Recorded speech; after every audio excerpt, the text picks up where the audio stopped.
নমস্কাৰ পোনপ্ৰথমে আপোনালোকক ৰঙালী বিহুৰ শুভেচ্ছা জ্ঞাপন কৰিছোঁ। বতাহ বৰ্ষৰ নেওচি মই বৰ্তমান উপস্থিত আছোঁহি চাংচাৰী হাইস্কুল খেলপথাৰ প্ৰাংগণত। বিহু চাবলৈ আহিছোঁ। আজি বিশেষ আকৰ্ষণীয় জনপ্ৰিয় ছিংগাৰ মৰ্মিতা মিত্ৰ আমাৰ মাজত আহিব আৰু আপোনালোকক মৰ্মিতা মিত্ৰৰ যি গীত পৰিৱেশন আপোনালোকক দেখুৱাম বুলি মই ভাবিছোঁ। মৰ্মিতা মিত্ৰৰ সংগীতানুষ্ঠান আমি মঞ্চলৈ আদৰণি জনাইছোঁ। এয়া মঞ্চত মৰ্মিতা মিত্ৰ। সকলোৱে এটা জোৰদাৰ হাত চাপৰিৰে স্বাগতম জনাব লাগে। ইতিমধ্যে মৰ্মিতা মিত্ৰ আমাৰ মাজত আহি পালেহি আৰু গীত পৰিৱেশন কৰাৰ আগতে জুবিনদাৰ আত্মাৰ সদগতি লাভৰ বাবে 1 মিনিট মৌন অৱলম্বন কৰাৰ কাৰণে কমিটিৰ তৰফৰ পৰা আহ্বান জনালে।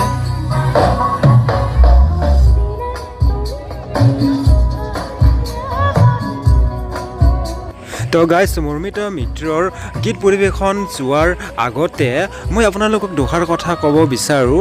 যোৱা বছৰ এইখন ফিল্ডতে আমাৰ যি হিয়াৰ আমঠু জুবিন গাৰ্গৰ এই মঞ্চতে গীত পৰিৱেশন কৰিছে।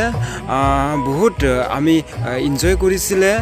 চ' আজি আমাৰ মাজত নাই আৰু সেয়েহে ন্যায় যাতে সোনকালে পায় সেইটোৰ কাৰণে মই ৰিকুৱেষ্ট কৰিছোঁ যাতে সোনকালে জুবিনদাই ন্যায় পায়। আৰু কিবা যেন বিহু যেন লগা নাই, কিবা যেন উৰুঙা উৰুঙা যেন কাপুৰি জিন যোৱা, সকলোৱে যেন কিবা উদাস সকলোৱে জুবিন দাক মিছ কৰি আছে। তো এতিয়া বিহু বুলি অসমীয়াৰ যি সংস্কৃতি, যি আমাৰ অসমৰ বিহুটো উদযাপন কৰিবই লাগিব।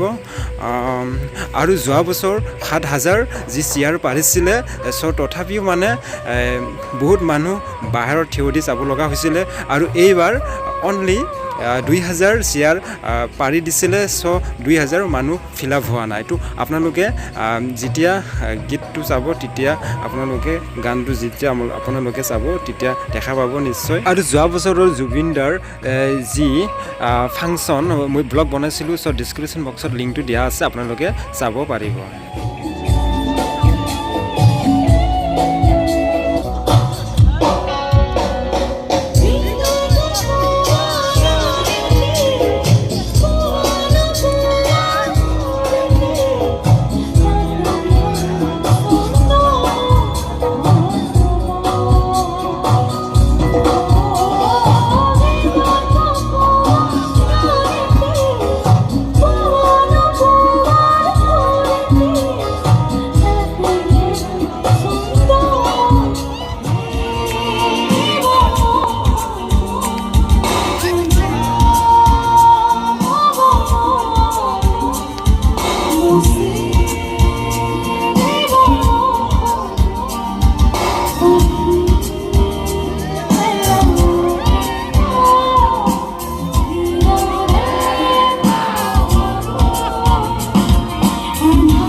এই চেগতে মই চিনাকি কৰা দিব বিচাৰিছোঁ অমিত দা তেখেতৰ হাজবেণ্ড হয় এয়া অমিত দা মৰ্মিতাৱাৰ হাজবেণ্ড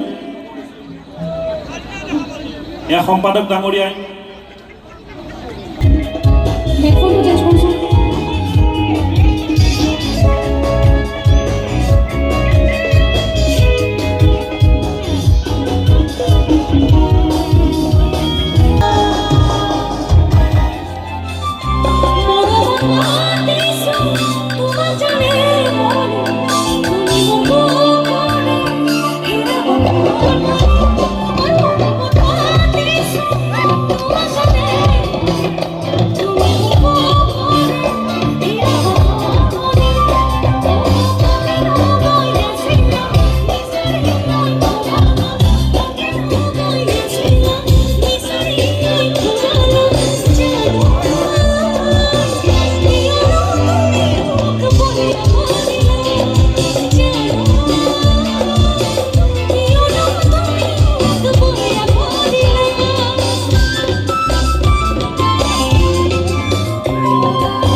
Bokla,